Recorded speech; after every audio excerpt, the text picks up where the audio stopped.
এই কট্টরপন্থী বিদাতীরা যাদের কাছে আল্লাহর রাসূলের সুন্নাহ নিরাপদ না, তারা আমাদের প্রতি অভিযোগ করে আমরা নাকি জিহাদের কথা বলি না। বলে যে আহলে হাদিসরা জিহাদের কথা বলে না। আমি বলি পৃথিবীতে এর থেকে মিথ্যুক, এর থেকে মিথ্যাচার আহলে হাদিসদের প্রতি আর হতে পারে না। আল্লাহর কোরআন মাজিদের প্রতিটা আয়াত আল্লাহর জমিনে সবচেয়ে যাদের কাছে নিরাপদ তারাই হলো আহলুল হাদিস, আমরা বিশ্বাস করি ইনশাআল্লাহ। এই কোরআন মাজিদে রয়েছে জিহাদের কথা। জিহাদ বানান করতে যতগুলো হরফ লাগে, একটা হরফও যদি কেউ অস্বীকার করে তাকে আমরা মুসলমান মনে করি না। আল্লাহর কোরআন যেমন আছে তেমনই থাকবে। কিন্তু আমাদের প্রতি মিথ্যারোপ করে কিভাবে জানেন? ওই যে আমরা যে মাঝে মধ্যে রাস্তা অবরোধ করে দাঁড়াই না, সেজন্য আমরা জিহাদ করি না, এটা হলে বোঝায়। নারায়ে তাকবীর দিলে নিরীহ মানুষকে খেপায় দিয়ে আমরা মানুষের ঘর বাড়ি ভাঙি না, এটা হলে আমাদের প্রতি অভিযোগ। এই বেদাতীরা অকারণে নারায়ে তাকবীর দিয়ে চিৎকার দিয়ে মিথ্যা কথা বলে পাবলিকের রক্ত গরম করে, এটার নাম দিয়েছে বক্তার নামের শেষে জিহাদি। নামের শেষে কি আছে? জিহাদি। অথচ 500 টাকা যদি বেশি দেওয়া যায়, মরা মানুষের কাছে যা মোনাজাত করি হু হু করে কাঁদে। সামান্য একটু টাকা যদি বেশি দেওয়া যায়, এখন এই মুহূর্তে শরীয়তের হালালকে হারাম করে দেবে, হিল্লা বিবাহর মতো নোংরা কাজকে উনি বৈধ করে দিবে ফতোয়া দিয়ে, সেই লোকটার নামের পরে আসে জিহাদি হুজুর। এই দেশে একটা নাম করা জিহাদি আছে, যেই লোকটার আকীদা পীর সাহেব হুজুররা আল্লাহর ওলিরা জীবিত থাকতে তার যেমন ক্ষমতা থাকে, মরে যাওয়ার পরে ক্ষমতারও বেড়ে যায়। এই হলো তাদের আকীদা। অথচ তাদের নামের পরে আছে জিহাদি। এই রকম জিহাদি দিয়ে কাজ হবে আপনার? জিহাদি হুজুর তাকে বলে যে চতুর্দিকে মাজার, সেখানে জালসার দাওয়াত পেয়েছে, এত করে মানা করলো যে মাজারের বিরুদ্ধে কিছু বলবেন না, আর পরে ওই মাজারের বিরুদ্ধেই বক্তব্য দিচ্ছে। শিরিক কাকে বলে বাপের বেটার মতো বলে দিচ্ছে কোরআনের আয়াত পড়ে, এর নাম হলো জিহাদ। এত করে লোকটাকে বলা হলো। আমাদের এলাকায় প্রায় সুদ প্রতিষ্ঠিত, ঘরে ঘরে আপনি সুদের ব্যাপারে বক্তব্য দিবেন না, উঠেই শুরু করছে সুদের বিরুদ্ধে। এত করে বলা হচ্ছে হুজুর সাবধান, যে স্টেজে আপনি বক্তব্য দিচ্ছেন, স্টেজের পিছনে কিন্তু একটা পীরের খানকা, ও ডাইরেক্ট বলতেছে ওটাকে বাড়ি ভাঙিয়ে দেন। এটাকে যদি পিটার সমান করতে পারেন তাহলে আল্লাহর কাছে পুরস্কার পাবেন। আল্লাহর নবী নিজে তার জামাইকে বলছিল তুমি কবরকে ভেঙে দাও, লম্বা কবর, পাকা কবর, উঁচু কবর। আর আমাদের দেশের এই বেদাতীরা মিলাদ জেনে চলে, সেনে মিলাদ পড়ে, জেনে চলে না সেনে না কয় আসলে মিলাদ পড়া ঠিক না। যেখানে যেমন পাচ্ছে সেখানে নোংরামি করে বেড়াচ্ছে। আর এই সার্টিফিকেট অর্জন করার জন্য মানুষের কাছ থেকে অনুভূতি নিয়ে তিনি নামের আগে পিছনে লকব লাগাচ্ছেন। জানেন, যাদেরকে আজকে আপনারা জিহাদ করে না বলে আমাদেরকে গালিগালাজ করতেছেন, পাবলিকের সামনে আমাদের খারাপ করে প্রকাশ করতেছেন, জেনে রাখবেন এই বাংলাদেশের মাটিতে এক সময় সবচাইতে বড় হুজুরের নাম ছিল তোফাজ্জল বৈরাগী। আল্লামা সাইদি রহিমাহুল্লাহর মতো ভালো মানুষের নামটা আমি এখানে নিলাম না, কারণ তার হিসাবটা ভিন্ন। আমি বলতেছি তথাকথিত এই সমস্ত বিদআতপন্থী লোকদের আমাদের এই দেশের 95% মানুষের বড় বক্তা ছিল সাইদি সাহেবের পরে এই তোফাজ্জল বৈরাগীর মতো একটা কবর পূজারী, মাজার পূজারী, একটা মুশরিক, যে মরে যাওয়ার কিছুদিন আগেও লিটন দেওয়ান চিশতির আংটি বেঁচে গেছে। নাম শুনছেন? লিটনের নাম শুনছেন? আংটি বেঁচে গেছে। যেই লোকটা বলতেছে শোনো, যেখানে তার 2টা মেয়ে বিয়ে করার কারণে একটা লোকের নাম হয় জিন্নুরাইন, আর নবী নিজে নূরের তৈরি না যে বলে সে ভণ্ড, এ কথা বলি মরে গেছে। যেই লোকটা সারা জীবন হরিণের গল্প, কুত্তার গল্প, ব্যাঙের গল্প, বাঘের গল্প, উল্টা পাল্টা মিথ্যা কথা বলতো, হাও মাও করে আমাদের বাপদাদারা মুরব্বীরা কান্নাকাটি করতো আর বলতো আত্মাটা ভরে গেছে, এই গাভীর পেশাব দিয়ে চিরা ভিদায়ে মানুষকে খাওয়াতো, এই সময় ওই লোকটা ছিল বাংলাদেশের শ্রেষ্ঠ বক্তা। সংখ্যার বিবেচনা সত্যের মাপকাঠি না। কোন সাহসে, কাদের তাকবীরে আপনি আহলে হাদিসদের বিরুদ্ধে কথা বলেন? আপনি জেনে রাখবেন, এই জমিনে আহলে হাদিসদের বিরুদ্ধে সবচেয়ে বেশি যে অপবাদ দেয়, সেই লোকটা নিজেও জানে আহলে হাদিসরা হকের উপরে আছে, আর ও হলো ভণ্ড। শুধুমাত্র পাবলিকের সেন্টিমেন্ট নেওয়ার জন্য তিনি সত্য কথাটা খোলা মাঠে বলে না। একটা বড় মুফতি আরিফ বিন হাবিব, ইনসাফ করে আমরা কথা বলি, দেখেন তার গলার কণ্ঠটা কত মিষ্টি সুন্দর, কণ্ঠ ভালো না? অন্যান্য যে কোনো দেওবন্দি থেকে তিনি কিন্তু অনেক দায়িত্বশীল কথা বলেন, আরবি হাদিসও বলেন মুখ দিয়ে, কিন্তু শুধুমাত্র মাথাটা নির্দিষ্ট তরিকার কাছে, মাযহাবের কাছে বিক্রি করে দেওয়ার কারণে এমন একটা মানুষ আহলে হাদিসদের গালি দিতে একটু কষ্ট পায় না।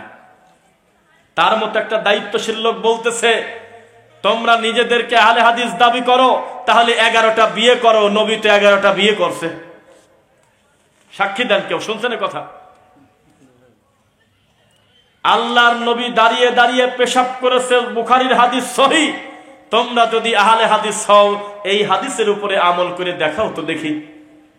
এই কথা বলতেছে তিনি আরিফ বিন হাবিব সাহেব, গোটা দেওবন্দির মাথার চাঁদ, অথচ খোলা মাঠে সেই কথা তিনি বলে দিলেন। অথচ এই প্রশ্নের, এই অপবাদের জবাব দিতে আমি রফিক বিন সাইদ আমার ভাঙা বিদ্যা দিয়ে টাইম নেব 2 মিনিট। কয় মিনিট? 2 মিনিট। এক, আল্লাহর নবী দিয়ে একাধিক বিবাহ করেছে, 11টা বিয়ে করেছে, আপনারা কি কেউ অস্বীকার করছেন? আমল হয়ে গেছে, আমল শেষ, আসলে আমল হয়ে গেল, এখন আমল হইল। আল্লাহর নবী দাঁড়িয়ে পেশাব করেছে, এটা কি অস্বীকার করছেন আপনারা কেউ? আমল শেষ। আমি পেশাব করে আমল করব, আমি 11টা বিয়ে করে আমল করব, এ কথা তো শয়তানও বলার কথা না। 11টা বিয়ে যিনি করেছেন তার নাম হলো মুহাম্মদুর রাসূলুল্লাহ সাল্লাল্লাহু আলাইহি ওয়াসাল্লাম। তো তিনি বিবাহ করেছেন কয়টা? 11টা। আর আল্লাহ নিজে কোরআন মাজিদের নবীকে দিয়ে বলাচ্ছে, হে নবী, আর আপনার উম্মতকে বিয়ে করতে বলেন মাসনা 2টা, সুলাসা 3টা, রুবা 4টা।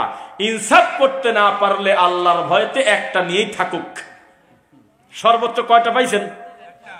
তাহলে এই মাযহাবী বেদাতীরা কত বড় খারাপ, আপনাকে আর আমাকে খাটো করার জন্য আমার নবীর 11টা বিয়ে নিয়ে সামনে আনলো, বলবেন না নাউজুবিল্লাহ?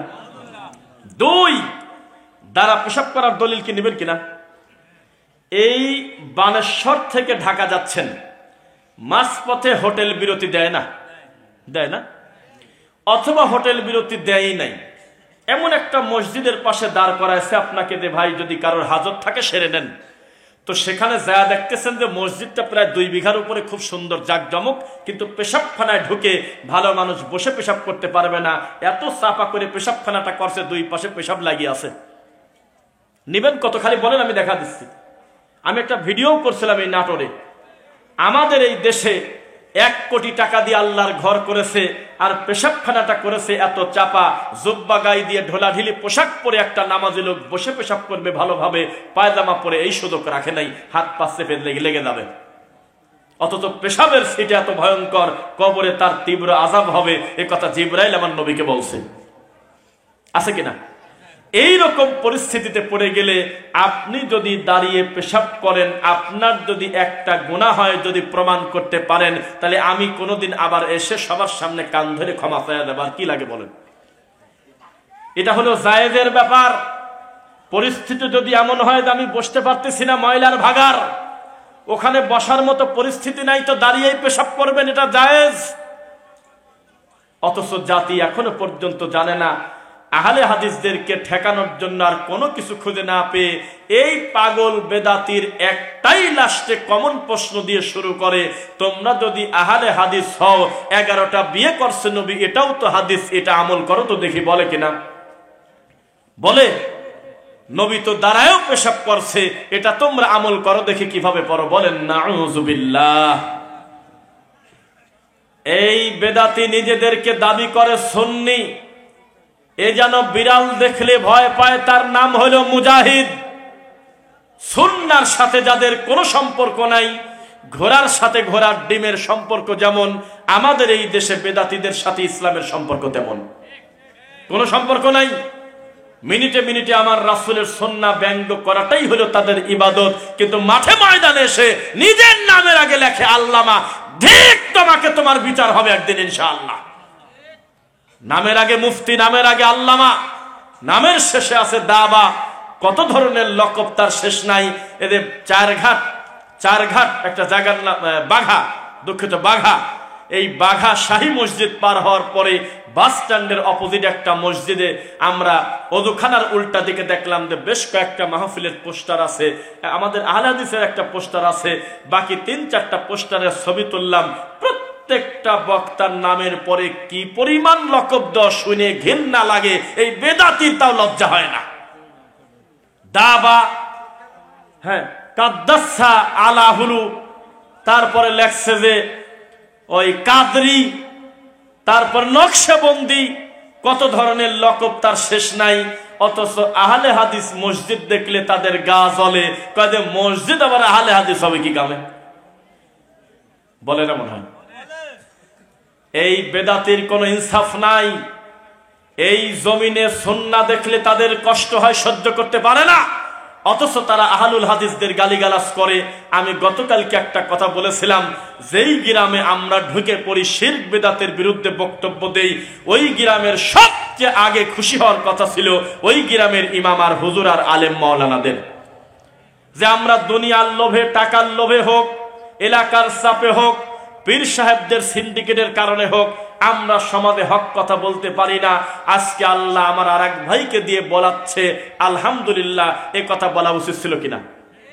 এই কথা না বলে ওই মাহফিল যাতে না হয় সেজন্য তারা মিলে, সবাই মিলে আল্লাহর কসম টিকাতে না পেরে শাহজাদপুর কায়েমপুর সরাতল জায়গার নাম গত পরশুদিন মাহফিলে আমার রানিং বক্তব্যে কারেন্টের লাইনের তার কাটিয়ে দিয়েছে।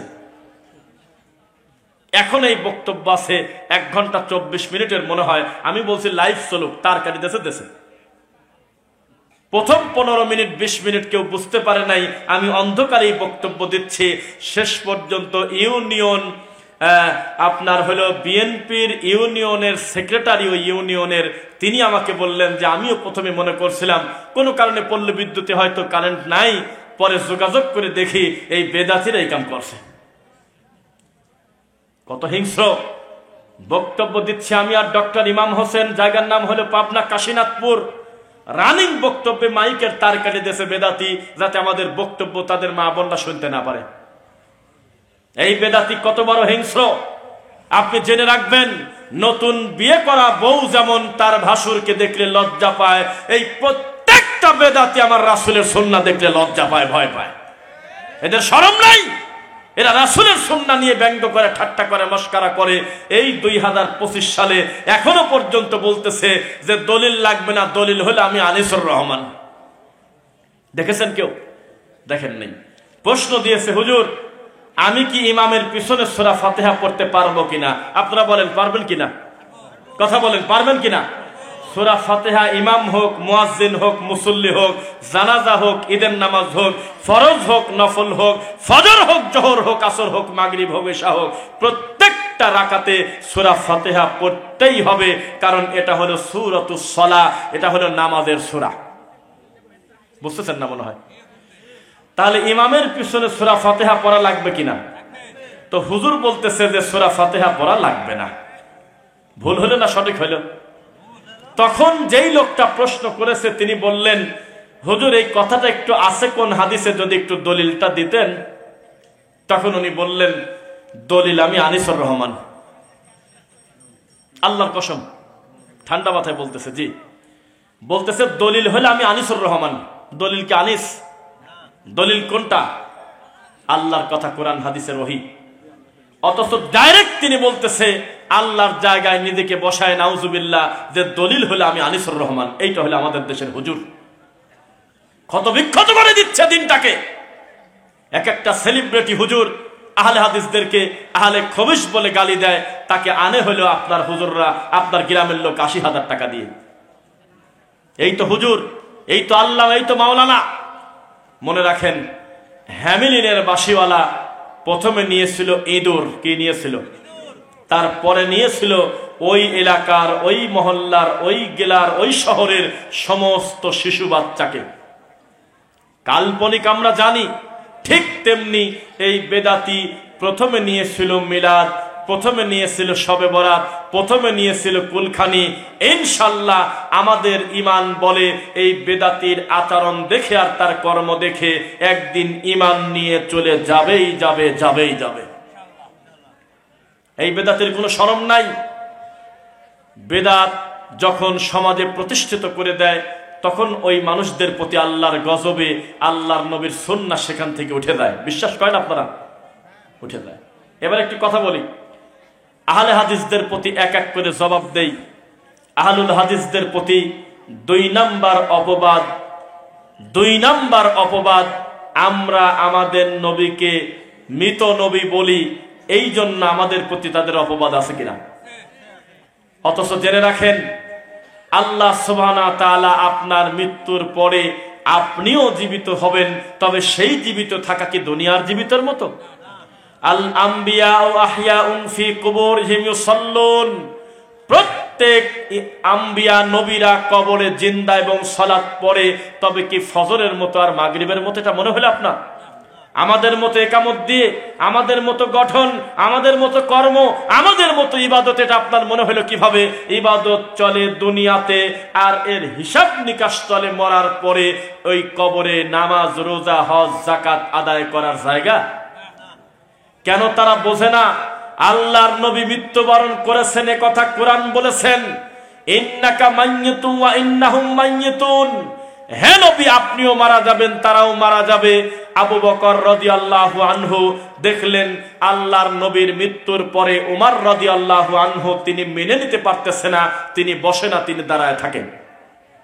তখন দেখলেন অবস্থা খারাপ, যে কোনো সময় 2-3টা ভাগ হয়ে যাবে, সমাজের মানুষ উল্টা বুঝবে, শরীয়তটাকে কঠিন মনে করবে। তখন আল্লাহর নবীর সাহাবী আবু বকর ওমরের সামনে গিয়ে বললেন, ইয়া উমর ইজলিস, হে উমর বসে পড়ো।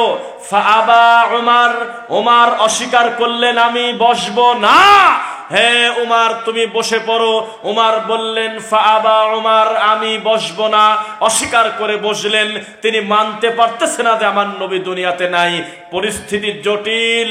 তখন আবু বকর রাদিয়াল্লাহু আনহু বললেন, ফামান কানা মিনকুম ইয়াবুদু মুহাম্মাদ, হে আমার সঙ্গী সাথীরা, কেউ যদি এতদিন মুহাম্মাদের ইবাদত করে থাকতে, পূজা করে থাকতে, ফা ইন্না মুহাম্মাদান কদ মাত, তাহলে তোমরা জেনে রাখো মুহাম্মদ মারা গেছে, আর জীবনে ইবাদত করতে হবে না। যেহেতু এতদিন মুহাম্মদ আছে, ইবাদত আছে, মুহাম্মাদের ইবাদত করে যদি থাকতে সাল্লাল্লাহু আলাইহি ওয়াসাল্লাম, ফা ইন্না মুহাম্মাদান কদ মাত, তাহলে ইবাদত বন্ধ করে দাও, মুহাম্মদও নাই, ইবাদতও নাই। ওয়ামান কানা ইয়াবুদুল্লাহ, আর যদি কেউ এতদিন আল্লাহর ইবাদত করে থাকতে, ফা ইন্নাল্লাহা হাইয়ুন লা ইয়ামুত, তাহলে আমার আল্লাহ এই আমার নবী জিন্দা থাকতে যেমন ছিল, মরার পরেও তেমন আছে। তোমরা বসবে কিনা তাই বলো। তখন বসে পড়ছে। কথা বুঝতেছেন নাকি? আমাদের কিন্তু সংখ্যা বড় জরুরি না, যতক্ষণ পর্যন্ত কথা বলবো আল্লাহর কথা এবং রাসূলের কথা হবে ইনশাআল্লাহ। তাহলে আমাদের প্রতি 2 নাম্বার অপবাদ গেল। 3, আমরা নাকি দরুদ পড়ি না, বলে কিনা? আহলে হাদিসরা দরুদ পড়ে না। হ্যাঁ, শেখ সাদির বানানো বালাগাল উলাবের এই শিরকি কবিতা পড়ে না, কথা ঠিক। মানুষের তৈরি করা ইয়া নবী বলে রাসূলকে ব্যঙ্গ করে দাঁড়িয়ে দাঁড়িয়ে হু হু করে কান্না করা, এটা আমরা করি না, এ কথা ঠিক, আমরা স্বীকার করলাম। আমরা যেই দরুদটা পড়ি, সেই দরুদ পড়লে 3টা লাভ: গুনাহ মাফ, গুনাহ ক্ষমা হবে, মর্যাদা বৃদ্ধি পাবে এবং অতিরিক্ত নেকি যোগ হবে আমলে। এর নাম হলো দরুদ, এর নাম হলো মুহাম্মদ সাল্লাল্লাহু আলাইহি ওয়াসাল্লামের প্রতি দরুদ পড়া। 4, এই বেদাতীরা বলে আমরা আল্লাহর ওলিদেরকে মানি না, বলে কিনা? আল্লাহর ওলিকে ওই যে ভারত থেকে আসে পীর, ওই যে অমুক খেতা বাবা, ডব বাবা, শিকল বাবা, বদনা বাবা, এই কোথাকার কোন জন্ডিস বাবা, সোলেমান শাহ ল্যাংটা, লালনও তাদের কাছে ইলা, এইরকম সিরিয়ালে যে যে মুরিদ যেই পীরকে ভালোবাসে তারা তাদেরকে আল্লাহর ওলি মনে করে।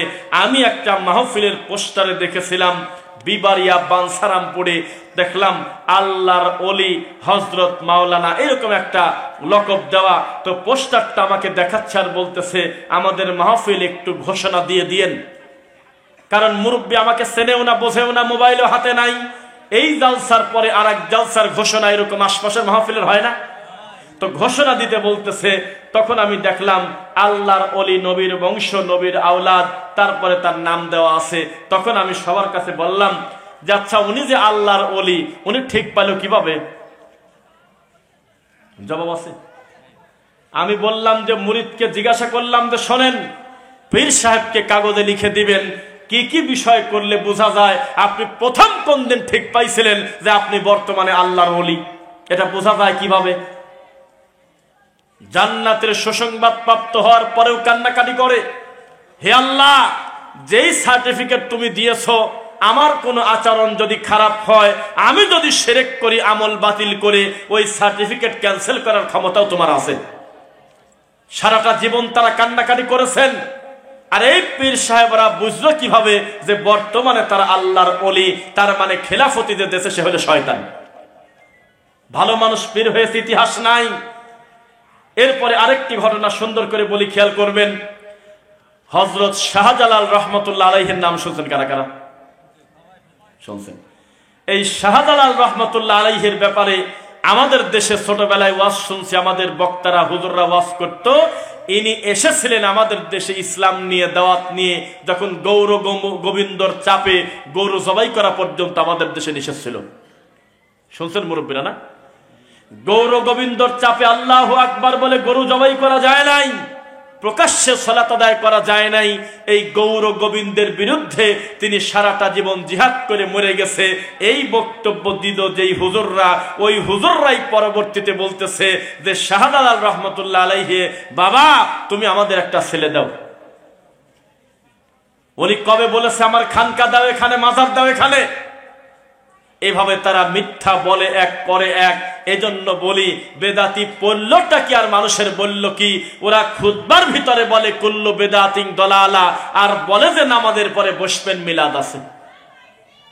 বলে কুল্লু বেদাতিন দলালা মানে হলো মিলাদকে দাফন করো, কুলখানিকে দাফন করো, নামাজের পরে মাথায় হাত দেওয়াকে দাফন করো, নামাজের পরে সম্মিলিত মুনাজাতকে দাফন করো, সমাজে যত বিদাত শিরিক আছে বন্ধ করো। এই আয়াত পরে আমরা বুঝলাম, হাদিসটা পড়ে, পৃথিবীতে বেদাতের কোনো জায়গা নাই।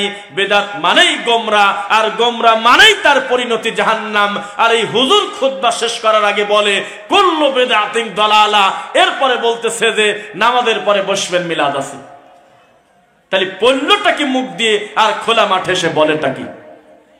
মনে রাখবেন, যেই মুফতি বুখারী খতম করেছিল একদিন, কিন্তু খোলা মাঠে এসে সবাইকে নিয়ে মিলাদ পরে, বেদাত করে, তাবিদের ব্যবসা করে, আমরা তাকে মুফতি মনে করি। তবে তার নামের আগে দেই হলো কানা মুফতি। কি মুফতি বলেন? কানা মুফতি। কানা মুফতি না হলে এই হাদিসগুলো তিনি পড়ার কথা। কানা বললেও তো অস্বীকার করা হয়, কানাদেরকে খাটো করা হয়, অন্ধদেরকে। কারণ এই দেশে বহু অন্ধ আছে যারা কোরআন মাজিদের হাফেজ, আছে কিনা?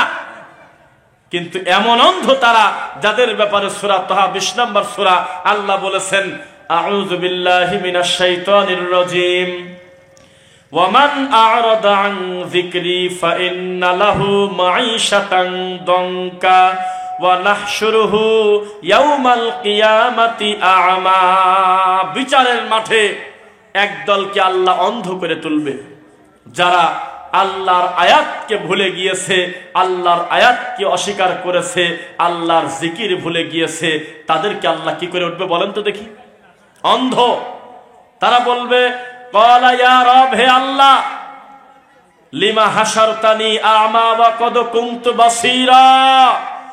হে আল্লাহ, দুনিয়াতে চোখ ভালো ছিল, এখন কানা হলাম কিভাবে? ক্বালা কাযালিকা আতাতকা আয়াতুনা ফানাসিতাহা। বলা হবে যে বিচারের মাঠে দুনিয়াতে তোমরা আমার কথাকে ভুলে গিয়েছিলে, ওয়া কাযালিকাল ইয়াউমা তুনসা, আজকে তোমাদেরকে ভুলে যাওয়া হলো। বিদআত করে, এত করে বলি, বিদআত করলে কিন্তু আমল কবুল হয় না, হয় আমল হয় না। দুই, বিদআত করলে কিন্তু আল্লাহর রাসূলের কাছ থেকে হাউজে কাউসারের পানি পাওয়া যায় না, যাবে? এরপরেও কি আমাদের দেশে বিদআত আছে? এটা হলো সেই বাংলাদেশ যেই দেশে সুন্নাহর দাম কম, বিদআতের দাম বেশি, তাওহীদের দাম কম, শিরকের দাম বেশি। কেননা আমাদের এই দেশে ভাবাও যায় নাই একটা সময় 90% মুসলমান থাকার পরেও জোড়া কলা খায় নাই যে জোড়া বাচ্চা হবে। এই দেশে, আমাদের এই দেশে কিছুদিন আগ পর্যন্ত দেখেছি এখনো গ্রামগঞ্জে আছে লাউয়ের জানলা, সিমের জানালায় জুতা ঝোলা রাখে। এখনো ধানের খেতে, গমের খেতে একটা পাতিল দিয়ে একটা মানুষের আকৃতি বানায় তার উপরে টিক চিহ্ন দিয়ে রাখে যাতে নজর না লাগে। এখনো বানেশ্বর দিয়ে মাঝে মধ্যে মালবাহী ট্রাক যায়, যেই ট্রাকের নিচে ওই যে ঘর ঝাড় দেওয়া ঝাড়ু ঝোলা রাখছে। এই জাতির কল্যাণ কিভাবে হবে?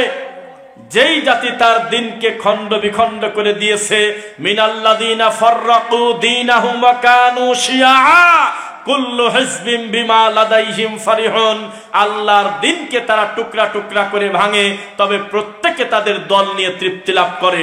শোনেন, আজকে কথা বলি, আহলে হাদিসরা দিন দিন আমরা বলি, হে আল্লাহ তোমার প্রশংসা, কারণ যেই গ্রামে কল্পনাই করতে পারি নাই যে বক্তব্য দিয়ে বেঁচে আসা যাবে, সেই এলাকার প্রতিটা মসজিদে আল্লাহ গলার দলিন বলার পরে এমন জোরে আমিন বলে বোঝা যায় না যে এটা হানাফি মসজিদ।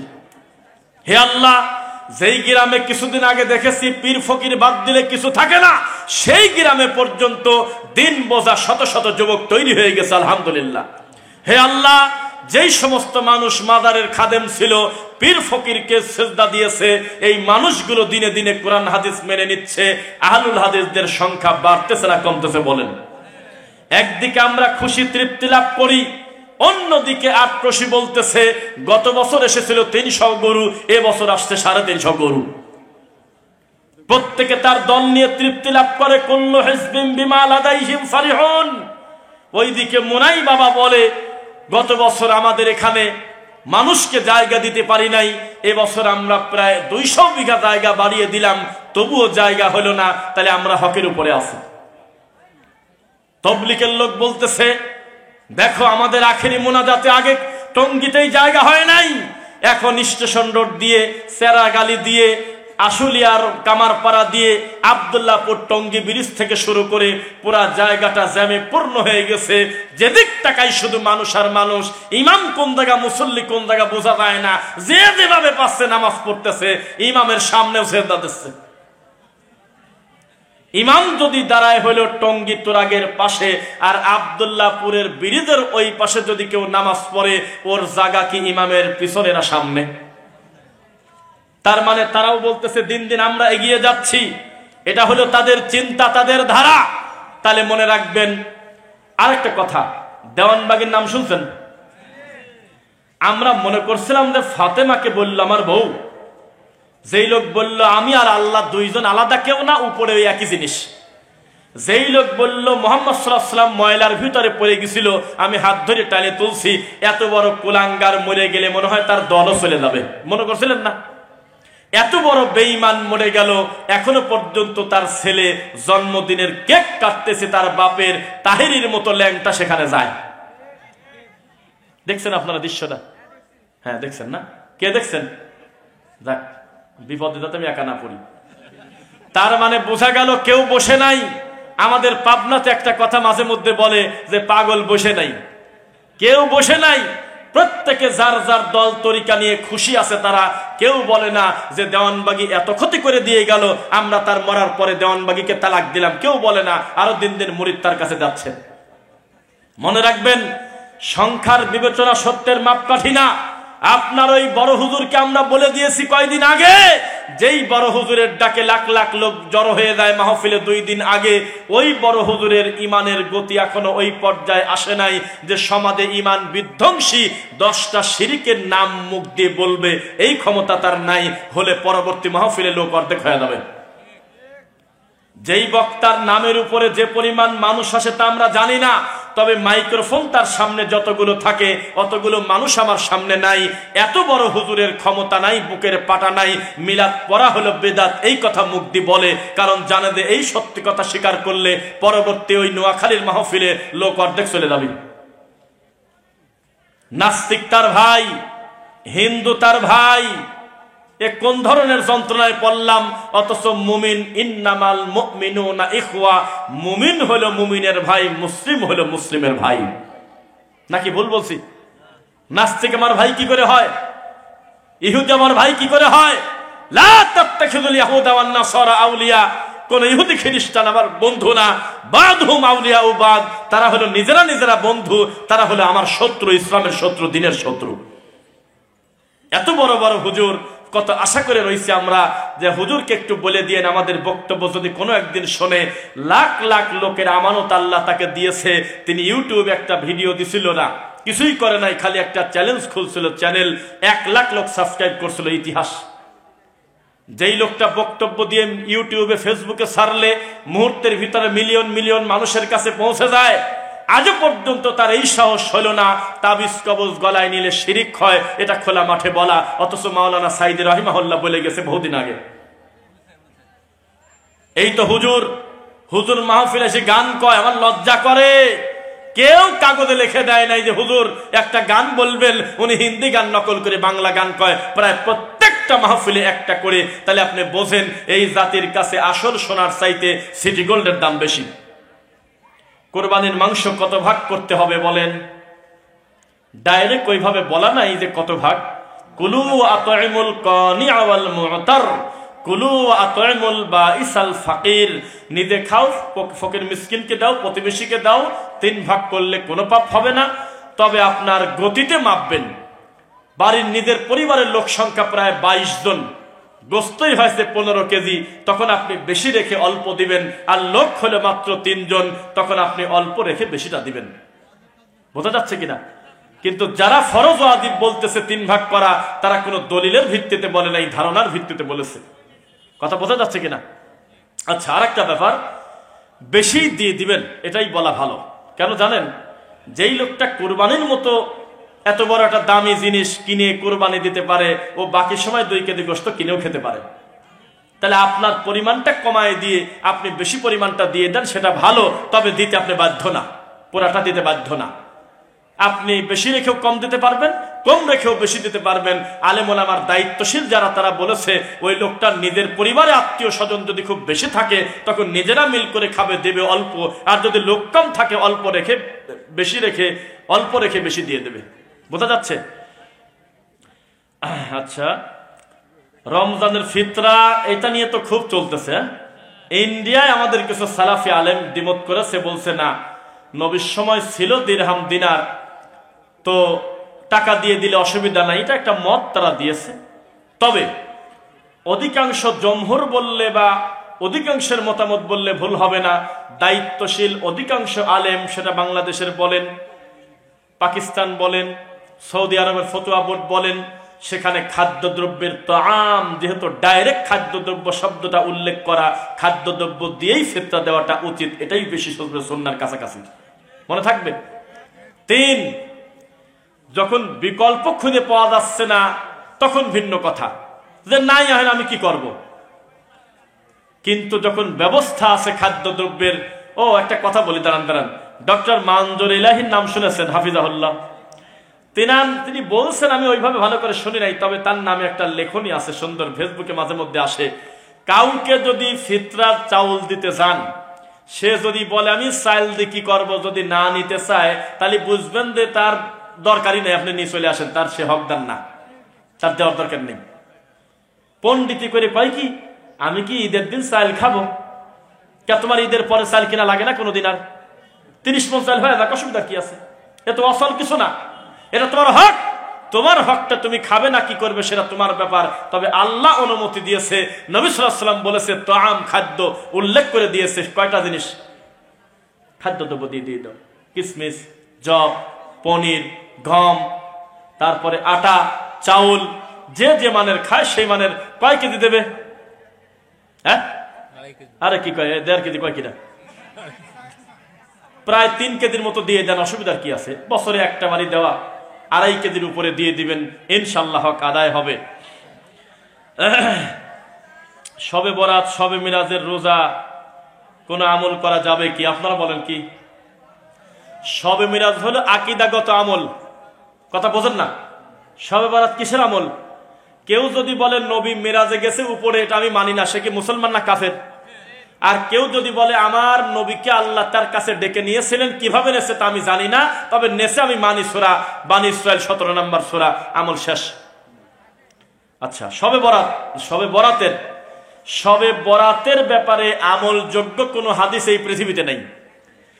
সহিহ হাদিস ডাইরেক্ট নাই, একটা হাসান পর্যায়ের হাদিস আছে, বাকি সবই জাল জয়ীব। সেই হাসান হাদিসে আমলের কোনো কথা নাই। বলা আছে কেউ যদি হিংসা অন্তরে না রাখে, বিদ্বেষ না রাখে, আর যদি শিরক না করে, তাহলে সে যদি ঘুমিয়েও থাকে ঈশান নামাজ পড়ে, আল্লাহ অটোমেটিক ওই রাত্রে মানুষকে ক্ষমা করে দেয়। এটা একটা বোনাসের মতো, বাৎসরিক একটা বোনাস। আচ্ছা, মৃত ব্যক্তির উদ্দেশ্য করে কোনো খাবার চলবে না। চলবে কি? বাংলাদেশে সবচাইতে বেহায়াপনা 2টা কাজ, একটা হলো বরযাত্রীর খানা, কন্যা পক্ষের উপরে জুলুম করা, আর একটা হলো মৌতি খাওয়া। এই 2টা খাওয়া হলো মানুষের প্রতি জুলুম করা। এগুলো যারা খায় তারা হলো ছোট লোক, তাদের কোনো ব্যক্তিত্ব নাই, তাদের হায়া নাই, তাদের লজ্জা নেই। আচ্ছা, 40 সম্পর্কে মানুষকে এত বোঝানোর পরও শোনে না। ওই যে খাওয়ার বিষয়, যেহেতু বিষয়টা খাদ্য সংক্রান্ত, তাই মানতে চায় না। তো খাইতে তো মজা লাগে। ছোট লোক, যে লোক মরে গেছে তিনি কয়দিন শোক পালন করবে? তার পরিবার আর বউ 4 মাস 10 দিন। তাহলে ভালো মানুষের বাচ্চা বাড়ি থেকে খিচুড়ি রান্না করে বাড়িতে দেওয়াটা উচিত ছিল। যে শোনো, আল্লাহ অনুমতি দিয়েছে, তোমার ভাই মরে গেছে, তোমার রান্না করার দরকার নাই, জোর করে হলেও তাকে একটু খাওয়ানো উচিত ছিল, কারণ তার নাকের পানি আর চোখের পানি একা গেছে। আরে কত বড় ছোট লোক!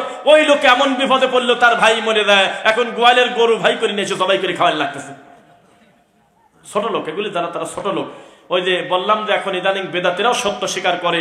বেদাতিদের একটা মাওলানা আছে, মুফতি আরিফ বিন হাবিব, সেই লোক পর্যন্ত কয়দিন আগে একটা বক্তব্য দিল, দেখলাম উনি বলতেছে এগুলো খেলে মানুষের আত্মা পচে যায়, এগুলো খাবেন না, এটা উনি বলছে। আল্লাহ আমাদের হেদায়েত দিক, বলেন আমিন। ফিতরা কবে দিতে হবে বলেন তো? 10 দিন আগে নাকি? চাঁদ দেখার পরে, ঈদের নামাজের আগে। তবে আগে দিলে আদায় হবে কিনা এই ব্যাপারে পক্ষে বিপক্ষে কথা। তবে চাঁদ দেখার পরে আপনি ইনশাআল্লাহ পাওনাদারের হকটা বুঝিয়ে দিবেন। ইফতারের সঠিক সময় কোনটা? কারোকে জিজ্ঞাসা করার দরকার নাই, গুগলকে জিজ্ঞাসা করে দেখবেন কি কয়। গুগলে লিখবেন সানসেট, কি লিখবেন? দেখবেন গুগল বলে দেবে পৃথিবীর যেখানেই আপনি থাকেন না কেন, আপনার দেশে সূর্য ডুববে কয়টায়, মাগরিবে রক্ত হবে কয়টায়। আর বেদাতি হুজুর আল্লাহর নবীর এই সুন্নাহটা হত্যা করার জন্য তারা ক্যালেন্ডারের পর আবার অতিরিক্ত একটা প্লাস চিহ্ন দিয়ে 5 মিনিট 3 মিনিট যোগ করে দিয়ে লাগছে, সতর্কতার জন্য 3 মিনিট যোগ করা হলো। নাউযুবিল্লাহ পড়েন। লা ইয়াসালুন নাসু বিখাইর মা আজ্জালুল ফিতর। আমার উম্মত কল্যাণ হারিয়ে ফেলবে যদি তারা তাড়াতাড়ি ইফতার না করে। কে কার কথা শুনবে? আচ্ছা,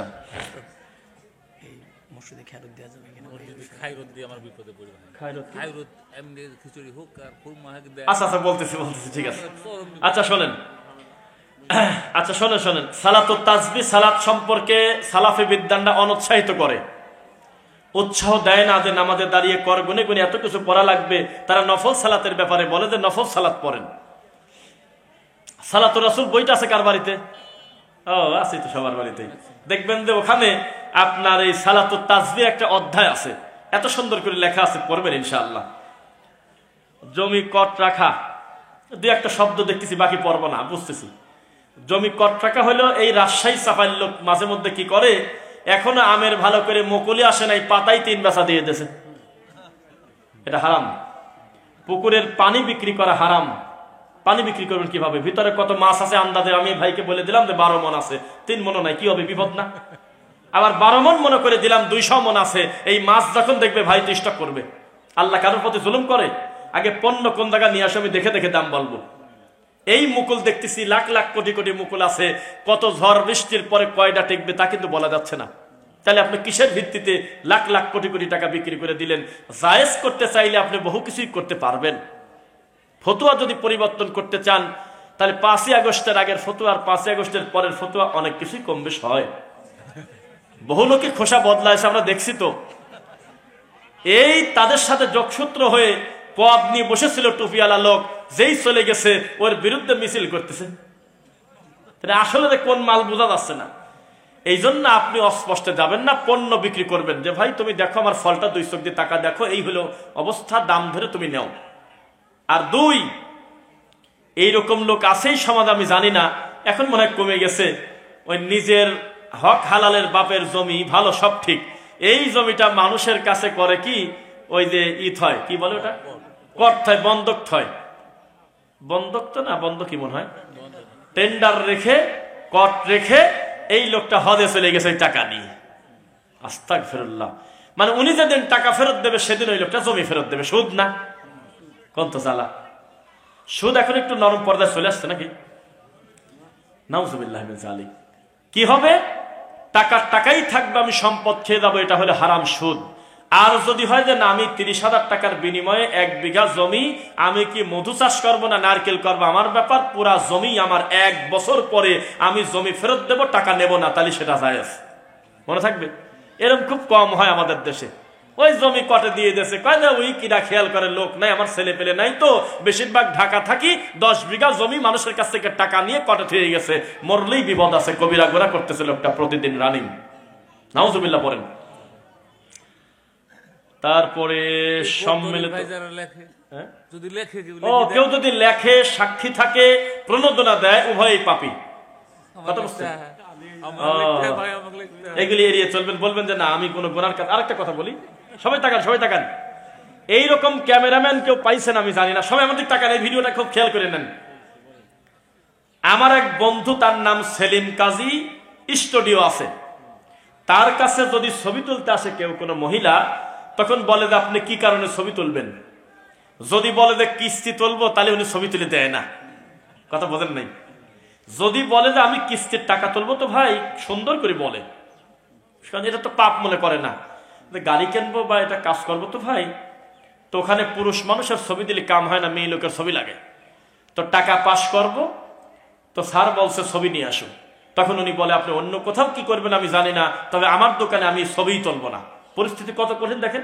মানে উনি ছবিই তুলে দেবে না, সুদের সাথে তো সম্পর্কই নেই। বেঁচে থাকবেন ইনশাল্লাহ। আপনি বলবেন যে ভাই এই পাপ থেকে আপনি বেঁচে থাকেন, এরপরেও যদি অন্য কোথাও গিয়ে পাপ করে আপনি দায়ী হবেন না, ইনশাল্লাহ আপনার দাওয়াতে কাজটা হয়ে গেছে। সম্মিলিত মোনাজাত সম্পর্কে, সম্মিলিত মোনাজাত বৃষ্টি চাওয়ার সময় করবেন। আল্লাহর নবীর কাছে জুমার নামাজের আগে, নাম নাই, হাদিস আছে, একজন সাহাবী এসে বলেন আল্লাহর নবী, এই যে অবলা জন্তু কষ্ট পাচ্ছে, ঘোড়া তারপরে দুম্বা খুব কষ্ট পাচ্ছে, মাটি ফেটে যাচ্ছে, বৃষ্টি নাই। তখন আল্লাহর নবী হাত তুলে সবাইকে নিয়ে দোয়া করলেন। কিভাবে দোয়াটা উল্টা হবে না সোজা হবে? দোয়া করলেন তিনি খুতবার ভিতরে, বাইরের বর্ণনাও আছে। তখন আকাশ থেকে এমন হইল, বিনা মেঘে আল্লাহ হঠাৎ করে একটা কালো মেঘ দিয়ে দিল, ঝরঝর করে বৃষ্টি নেমে গেল। পরবর্তী সপ্তাহে আবার ওই এক লোক অথবা ফিরাওয়ায়াতিন আর একজন লোক ফুলান কে জানি না, তিনি বললেন আল্লাহর নবী বৃষ্টি বেশি হয়ে গেছে, আপনি দোয়া করে দেন আল্লাহ যেন বন্ধ করে দেয়। তখন আবার দোয়া করলেন। একাকি দোয়া করবেন, অসুবিধা নেই, একাকি, কিন্তু নামাজের পরেই করতে হবে, এইটা মাথায় নিলেন কেন?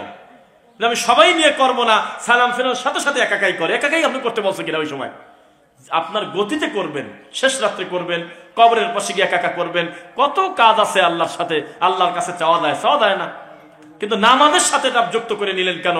নামাজের পরে তো জিকিরের জায়গা, বাবু যিকরি বাদাস সালাহ। প্রত্যেকটা হাদিসের কিতাবে নামাজের পরে জিকিরের একটা অধ্যায় আছে, তার ভিতরে মোনাজাতের আলোচনা নাই। বেঁচে থাকবেন ইনশাআল্লাহ। চাকরিতে 5 লাখ টাকা দিয়ে ডাকে, তবে তার বেতন কি হালাল হবে? আমাদের একজন সালাফি বিদ্যান একটা ফতোয়া দেখলাম, উনি বলে নাই যে এটা কোরআন হাদিস, তা বলে নাই, তবে বলছে এরকম একটা মত পাওয়া যায় যে কেউ যদি পরীক্ষা দেয় প্রাইমারি নিবন্ধনে বা চাকরির জন্য, চাকরি পরীক্ষা যদি তার দুর্বলতা না থাকে, উনি যদি ওখানে ফার্স্ট হয়, 1 নাম্বার হয়, বা যে 20 জন নেবে 20 জনের সিরিয়ালে আছে, 21 নাম্বার না, তখন যদি বলা হয় 5 লাখ টাকা দাও নইলে চাকরি হবে না, তখন তার এই 1 নাম্বার পজিশন টিকানোর জন্য ঘৃণা করে হলে ওই টাকা দেওয়া জায়েজ আছে, এটা বললেন। আর যদি হয় যে না ও 90 নাম্বারও জবর খারাপ, কিন্তু টাকার গরমে ওই 2 নাম্বার আলার ওই 2 নিয়ে ও 2-এ বসবে দেয়াশারি, ওই জিনিসটা ঠেকানোর জন্য ওই 2 আলা টাকা দিতে পারে, তবে 90 আলা দিতে পারে না, তার যোগ্যতা নাই, মূল কাজে সে পারে নাই, টাকাটা কিসের ভিত্তিতে দেবে? তবে আমার আবার নিজস্ব একটা আলোচনা আছে, ওই টাকাটা দেওয়ার পরে চাকরি পাওয়ার পরে লাইভ এসে জাতিক বলে দেওয়া লাগবে যে হলে আমাদের টাকা খাইছে, তত চাকরি তো ছুটবে না, কারণ বলবেন ভাই দেখেন আমার পরীক্ষা দুর্বলতা ছিল না, আমি মার্ক পাইছি, আমি কাউকে ধরে আসি নাই, আমি যোগ্যতা নিয়ে যখন চাকরিতে ঢুকবো এই শয়তান মিলে আমার বাপের কাছে 5 লাখ টাকা চাইছিল, বাড়ি বেঁচে দিয়েছে, কেমন লাগে এখন দেখ, এটা একটু অ্যাপ্লাই করবেন। না ওর চাকরি যাবে না, ওর চাকরি যাবে কেন? ওর চাকরির টাকা তো ওই লোক নেয় নাই যেই লোক ওকে মাসে মাসে বেতন দেয়। ব্যাংক বা এনজিওতে চাকরি করা যাবে না। ইসলামী ব্যাংক বা অন্যান্য যে সমস্ত শরিয়া ভিত্তিক ব্যাংক, হ্যাঁ এই সমস্ত ব্যাংকের ব্যাপারে আমাদের আলেম ওলামা বলে, যেহেতু একটা ফতোয়া বোর্ড আছে, শরিয়া বোর্ড আছে কিনা, তাহলে ডাইরেক্ট ব্যক্তি গুনাহগার হবে না। লেনদেন করার কারণে ওই দায়িত্বশীলরা যদি কোনো অস্পষ্টতা করে পাহারাদার হিসাবে তারা পাপী হবে। আমাদের এই দেশের বহু দায়িত্বশীল আলেম কিন্তু ইসলামী ব্যাংকের ওই শরিয়া বোর্ডে আছে না, এটা বলছে। তবে আরেকটা ব্যাপারে আপত্তি করছে আলেম ওলামা, যে যতই অনুমতি থাক আপনি লোন নিবেন না, কথা কয় না, লোন নিবেন না। 2, আরেকটা কাজ করবেন না, টাকাটাকে ফিক্স করবেন না, যে টাকাটা দিলাম প্রতি মাসে আমাকে 20,000 15,000 টাকা করে দেবে, এটা থেকে বেঁচে থাকতে বলছে কি আজকের দিনে যেহেতু নিজের বাড়িতে কোটি কোটি টাকা লাখ লাখ টাকা রাখা এটা অসম্ভব একটা ব্যাপার, তাহলে টাকাটা শুধুমাত্র সেভিং করা যায়। সেভিং অ্যাকাউন্ট বোঝেন? সেভিং অ্যাকাউন্ট মানে টাকাটা আমি ওরে রেখে দেবো, কোনো লাভ খাবো না। আর দেখবেন তারপরেও বছরে কিছু মেসেজ আসে যে আপনার কিছু ইন্টারেস্ট আসে না মেসেজ? আপনাদের কি আসে? ওই ইন্টারেস্টের সমপরিমাণ টাকাটা বের করবেন, বের করে ডাইরেক্ট একটা চলন্ত ফকিরকে দিয়ে দিবেন, মনে থাকবে। গোরস্থান দেখলে সালাম দেওয়া যাবে কিনা? হ্যাঁ সালাম দিবেন, আসসালামু আলাইকুম ইয়া আহলাদ দিয়ার। না বোঝেন নাই, বসেন বাবাজি বসেন। কবরবাসী একটা শহরে আছে, এই নিচে ভালো কাজ করতেছে ছেলে, উপরে খবর পাওয়া যায়, সম্মান বাড়তেছে, কি হলো তোমাদের, কিভাবে কি হলো? তো বলতেছে যে নিচে আমার ছেলে কোরআন পড়তেছে, তো নিচে তোমার সন্তান আমলে সলে করতেছে, ওয়ালাদুন সলে, এই কারণে উপরে তোমার মর্যাদা বাড়তেছে, সুবহানাল্লাহ। এই জন্য কবরবাসী শুনতে পায় না, এই কথা মিথ্যা। কিভাবে শুনবে, কিভাবে জবাব দেবে সেটা কাইফিয়ত আমরা জানি না, তবে আমাদের সালাম তারা শুনতে পান। আর নবীর ব্যাপারে তো ডাইরেক্ট কথা, যখন কেউ সালাম দেয় তখন আল্লাহর নবীর কাছে আল্লাহর রূহ ফেরত দিয়ে দেয়, সুবহানাল্লাহ। ডাইরেক্ট তিনি আত্মার জগতে উত্তর দেন। দীর্ঘদিন ফজরের নামাজ না পড়া কিসের আলামত? সর্বনিম্ন হলো উঁচু জাতের মুনাফিক। মানুষের নামে দুর্নাম করা যাবে কি? এইসব প্রশ্ন কি করে? মানুষের নামে দুর্নাম করা মানে এ যেন প্রশ্ন করতেছেন যে বিসমিল্লাহ ছাড়া মদ খাওয়া কি যাবে? বিসমিল্লাহ দিয়েও তো যাবে না, তো ছাড়া কি? মানুষের নিন্দা করবেন না। ওয়াইলুল লিকুল্লি হুমাযাতিল লুমাযা, পর নিন্দাও করবেন না, মুখামুখি নিন্দাও করবেন না। আরেকটা আমলের কথা বলে বক্তব্য শেষ করি। মানুষের সমালোচনা, নাম ধরে গীবত করা শরীয়তের উদ্দেশ্যে ছাড়া দুনিয়াবি কারণে বৈধ না। ঠিক তেমনি নিজের গুনার কথাও মানুষকে বলেন না, ভাই এটা অন্যায়, যে আমি একদিন এই পাপ করছিলাম, আমি একদিন ওই কাজ করেছি, এটা পাপের সাক্ষী বানায় দেওয়া দুনিয়াতে করবেন না। কারণ আপনার রব এতই দয়ালু, আপনার গোপন পাপটা গোপনই রাখতে পারে, কিন্তু জমিনে যদি ফাঁস করে দিয়ে দেন তাহলে ওখানে আর পাপ ক্ষমা হবে কিভাবে? আপনি নিজেই তো পাপের ব্যাপারে অনুতপ্ত না। আল্লাহ তুমি আমাদের অতীতের ভুলগুলো ক্ষমা করো। মসজিদে কোনো বিশেষ উদ্দেশ্য ছাড়া এমনি লোকটা খিচুড়ি পাঠায় দেশে, মিষ্টি দিয়ে দেশে, কোনো মিলাদও হলো না, কুলখানিও হলো না, সম্মিলিত মোনাজাতও হয় নাই। এখন এই খিচুড়িও খেতে কেউ ভয় পায় যে আরে না জানি মৌতি খাওয়া কি না কি, বা দেশে না দেশে, বা এটা দেওয়া যাবে কিনা। এটা আমাদের দেশে আছে কি? আছে নাকি? মানে মসজিদে আহলে হাদিস, কিন্তু আসছে হলো জিলাপি বা তবারক তো বলা যাবে না, খাবার। তো এখন এখানে একটা কথা আছে আমার, অবশ্যই যিনি খাবারটা নিয়ে আসবেন তিনি ইমামকে বলে, আমার ধারণা বলে, আচ্ছা আল্লাহ ভালো করুন, কথা বুঝছেন? যিনি খাবারটা নিয়ে আসে এটা কি কেউ দেখে না 2 চোখ দিয়ে? তখন দায়িত্বশীল বলবে যে তুমি খাবারটা কেন আনলে ভাই? তাই নাও তো বুঝতে পারে, জ্ঞান কম। তখন বলে যে আমার আব্বা মার রুহের মাগফিরাতের জন্য, অথবা কয়দিন আগে মরে গেছে, তখন আপনি বলবেন এই মসজিদের নামাজের পরে আমরা মাইকে বলে দেব যে আপনাদের ভিতরে ফকির কেউ আছেন, একেবারে ভাঙরি আছেন, কেউ একেবারে প্রতিবন্ধী আছেন, মিসকিন আছেন, শুধুমাত্র তারা খাবেন, বাদ বাকি লোকগুলি চলে যান। আল্লাহর কসম, মরা মানুষকে উদ্দেশ্য করে যে খাদ্য অনুষ্ঠান করা হয়, এই খাদ্যকে আরবিতে বলে সাদাকা। এটা নিতান্তই ফকির মিসকিনের হক। আর যদি বলে যে আমি আমার মুসলমান ভাইকে খাওয়াবো, আমি নতুন ব্যবসা বরকত পাইছি, আমি 2টা গাড়ি করছি, আমি 2 বিঘা জমি করছি, আমার ব্যবসায় বরকত দিয়েছে আল্লাহ, আমার ছেলে এই প্লাস পাইছে, আমি খুশি হয়ে খাওয়াবো, সুন্দরভাবে খাবেন আর বলবেন যে আরো নিয়ে আসো, অসুবিধার কিছু নেই, এটা খুশি। তাই বলি মরা বাপ, দাদা, নানা, এই সমস্ত লোকের ব্যাপারে খাত নাই দুনিয়াতে। কত এতিমখানা আছে, ফকির মিসকিন আছে, আল্লাহর কাছে ক্ষমা চাই, আল্লাহ ক্ষমা করুন। সভাপতি সাহেবকে আপনি কি ধৈর্য দেখেন। আজকের দিনের মাহফিলের সভাপতি কিরম হয় জানেন? নামাজও পড়ে না, ওই মাঝে মধ্যে 2 মিনিটের জন্য আসি বক্তব্য দিয়ে রানিং মাহফিল নষ্ট করে চলে যায়। সেখানে শ্রোতার চাইতে বেশি গুরুত্ব দিয়ে আমাদের সম্মানিত ভাই হাফিজুর রহমান হাফিজাহুল্লাহ, তিনি সাদিপুর জামে মসজিদের প্রেসিডেন্ট, আল্লাহ এই সম্মান তুমি তাকে দুনিয়াতে দিলে, আল্লাহর কাছে কল্যাণের দোয়া করে তিনাকে যেন আল্লাহ জান্নাতি মানুষ হিসেবে কবুল করে। আমার ভাইয়ের পরিবার পরিজন সকলকে যেন দিনের জন্য কবুল করে। আমার ভাইয়েরা আছেন আলেম ওলামা, তারপরে আপনার রুবাইদা ভাই থেকে শুরু করে ইব্রাহিম ভাই, যাদের মাধ্যমে আল্লাহ আমাদেরকে এখানে এনেছেন, আল্লাহ সকলকে তুমি উত্তম বিনিময় দাও, আল্লাহুম্মা আমিন। এর আগে কোন একটা মাদ্রাসায় আশপাশে আসছিলাম, আব্দুল রাজ্জাক বিন ইউসুফ, আব্দুল্লাহ ভাই, আমরা 3 জন বক্তব্য দিয়ে গেছিলাম প্রায় 4-5 বছর আগে, কি নিয়ামতপুর চারঘাট। তো এখানে আসার পর অনেকেই মনে করায় দিল, আল্লাহ তাআলা আমার ভাইদেরকে তুমি কবুল করো, দিনের জন্য কবুল করো।